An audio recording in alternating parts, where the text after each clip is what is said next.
अज़ीज़ तलबा व तालिबात, अस्सलामु अलैकुम व रहमतुल्लाहि व बरकातुहू। आज हम 7th क्लास की social science subject our environment का चौथा टॉपिक चंद पिछले कई दिनों से पढ़ रहे हैं।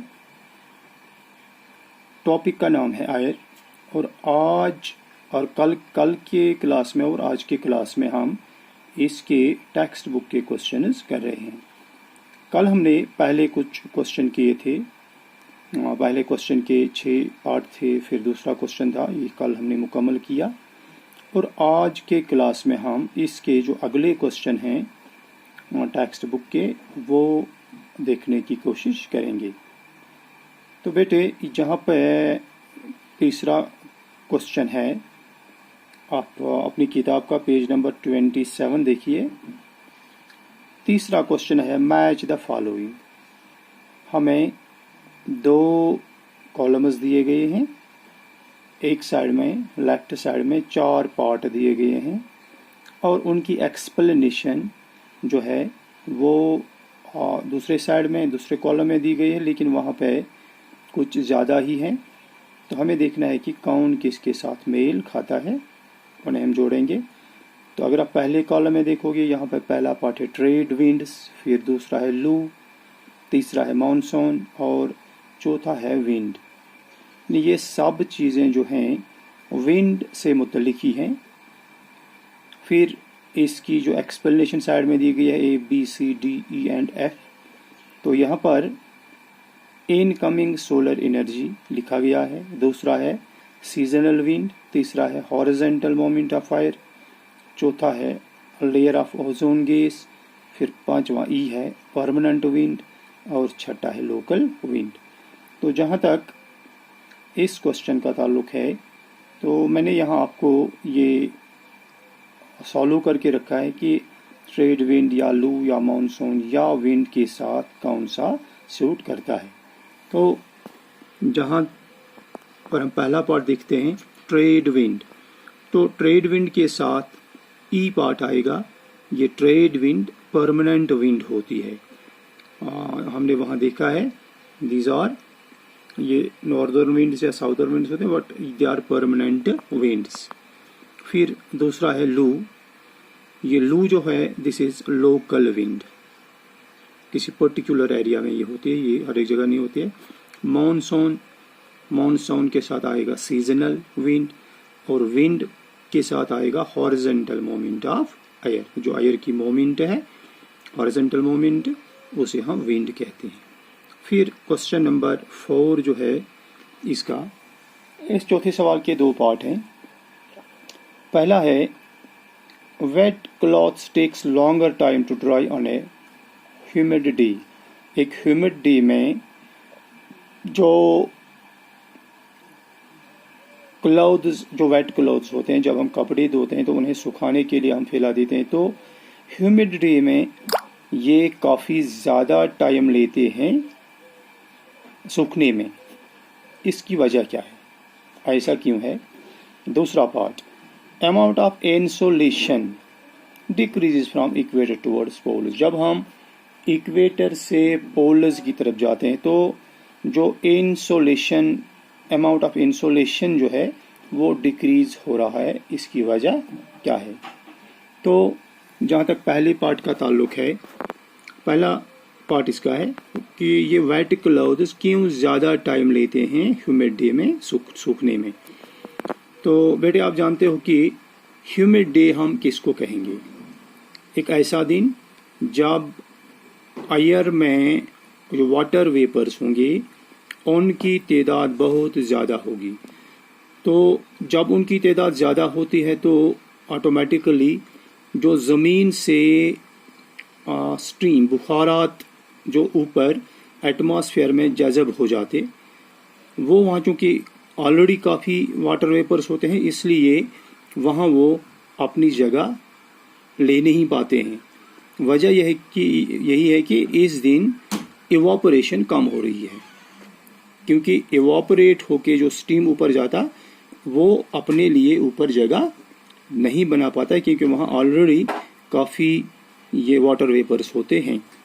तो यही वजह है कि इस दिन क्योंकि कपड़ा सुखाते वक्त क्या होता है कि ये जो इसका ये गीलापन होता है, ये पानी होता है, ये पानी बुखारात में तब्दील होकर एटमॉस्फेयर में चला जाता है। तो यही वजह है कि इन दिनों इस कपड़े को सूखने में ज़्यादा टाइम लगता है क्योंकि इवापोरेशन की रेट जो है वो कम हो जाती है, डिक्रीज हो जाती है इन दिनों। तो on a humid day the atmosphere is full of water vapours. Humid day में क्या होता है, एटमॉस्फेयर जो होता है वाटर वेपर्स से फुल होता है, which reduces the rate of evaporation, जिसकी वजह से जो इवापोरेशन हो रही है ज़मीन पर, जो ये पानी बुखारात में तब्दील हुआ है, ये इवापोरेशन की जो रेट है, इसकी जो रेट है ये कम हो जाती है। दैट इज़ वाई, यही वजह है कि वेट क्लॉथ जो होते हैं इन दिनों सूखने में ज़्यादा टाइम लेते हैं। फिर अगला पार्ट है दूसरा कि ये जो इंसोलेशन का जो अमाउंट ऑफ इंसोलेशन है, ये जब हम पोलर्स से इक्वेटर की तरफ जाते हैं तो ये इंसुलेशन कम हो जाती है। तो पहले हमें ये देखना है इंसुलेशन होता क्या है। इंसुलेशन वो एनर्जी है जो सूरज की किरणों के ज़रिए ज़मीन हासिल करती है।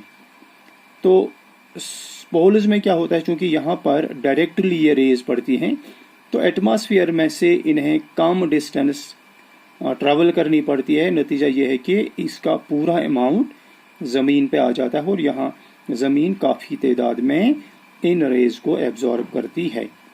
अब ये हुई इंसुलेशन की प्रोसेस। अब जब हम पोल्स की तरफ जाते हैं तो ये डिस्टेंस सूरज के किरणों और ज़मीन के जो ये पोल्स हैं इनके दरमियान जो डिस्टेंस है, ये लाइनें जो ये रेज जो हैं तिरछी पड़ती हैं। तो इसका मतलब है कि इन्हें एटमॉस्फेयर में से होके लंबी डिस्टेंस तय करनी पड़ती है और जब लंबी डिस्टेंस हो जाएगी तो तब ऑटोमेटिकली ये लॉस ऑफ एनर्जी होगा, ज़्यादा एनर्जी एटमॉस्फेयर में ट्रैप होगी और ज़मीन पे कम ही एनर्जी पहुंच पाती है। तो यही वजह है कि जब हम इक्वेटर से पोलर्स की तरफ जाते हैं, पोलर से इक्वेटर की तरफ जाते हैं या इक्वेटर की तरफ से पोलर रीजन की तरफ जाते हैं तो इक्वेटर से होके पोल्स पे ये डिक्रीज हो रहा है ये इंसुलेशन, और अगर हम पोल्स से वापस आएंगे इक्वेटर की तरफ तो तब ये बढ़ जाता है। इसकी वजह यही है। और इसके बाद जो अगला क्वेश्चन है, दिस इज़ फन, ये आप खुद करोगे। I will just give you, मैंने आपको किताब पे यहाँ पे थोड़ा इसे बना के रखा है। तो ये क्या है, ये फन का क्वेश्चन क्या है, solve the cross word puzzle with the following given clues. कुछ यहाँ एक पजल ये स्क्वायर शेप ये डब्बे बनाए गए हैं तो इनमें नीचे लिखा गया है, इनमें नंबरिंग की गई है 1 2 3 4। तो एक कॉलम है एक्रॉस वाला, यानी ये हिंट्स हैं कि एक्रॉस में अगर हम जाएंगे तो छठे नंबर पे क्या होगा, 8वां नंबर किसका होगा, 11वां नंबर क्या, 12th। और अगर हम 1 2 3 4 में जाएंगे तो ये हमें डाउन वर्ड्स चेक करने हैं। तो अगर हम डाउन में पहला पार्ट लेंगे, amount of water vapours in air, तो अगर हम डाउन में ये पार्ट लेंगे, यहाँ पे ये है 1, हमें डाउन में जाना है, हमें वो वर्ड चेक करना है जो इन खानों में पूरा आएगा लेकिन एक्सप्लेनेशन उसकी है वो ये वाली है, amount of water vapours in air, इसे हम ह्यूमिडिटी कहते हैं। तो यहाँ अगर हम देखेंगे HUMIDITY, तो ह्यूमिडिटी आ गया। अब यहाँ पे बीच में डी आ गया, तो जब हम यहाँ से यहाँ जाएंगे तो यहाँ पे डी ही रहना चाहिए। फिर अगर हम दूसरा पार्ट देखेंगे इसी में, तो ये वाला दूसरा पार्ट है ऊपर, ये हमें ऐसा देखना है, ये 1 2 3 4 5 अल्फाज का आना चाहिए। तो यहाँ पर दूसरी की एक्सप्लेनेशन देखेंगे, कंडेंसेशन ऑफ वाटर वेपर्स। जब वाटर वेपर्स कंडेंस हो जाते हैं तो वो सॉलिड शेप में चले जाते हैं, तो हम इसे SOLID लिख सकते हैं। तो इसी तरह बाकी अल्फाज जो हैं, बाकी जो ये हैं, आप डाउन वाले भी चेक कीजिए, आप एक्रॉस में भी जाइए, लेकिन एक बात का ख्याल रखिए कि मान लेते हैं हम यहाँ पर पहुँच गए, अगर हम डाउन में आएंगे तो यहाँ बी आना चाहिए, लेकिन जब क्रॉस में हम वर्ड लिखेंगे तो ये बी की जगह पे रहना चाहिए। तो इसी तरह या यहाँ पर अगर हमने नून लिखा है NOON, नून, लेकिन जो यहाँ से लफ्ज़ शुरू होगा वो ओ से शुरू होना चाहिए, OZONE। ओजोन आना चाहिए। अब अगर हम यहाँ से आएंगे तो ये लास्ट यहाँ एन ही आना चाहिए। तो इस तरह ये पजल है, मैंने यहाँ सॉल्व करके रखी, आप इसमें कोशिश कीजिए, खुद इसे समझने की कोशिश कीजिए। तो ये इस हमारे इस किताब का चौथा टॉपिक था, 4th टॉपिक। तो कल हम देखेंगे कि या तो ये इसका जो 5th टॉपिक है वाटर, वो वाटर हम कल देखने की कोशिश करेंगे कि वाटर टॉपिक में कौन कौन सा सब टॉपिक कवर किया गया और इसमें हमें कौन कौन सी जानकारी हासिल हो सकती है। तब तक के लिए स्टे होम, स्टे सेफ, खुदा हाफिज़।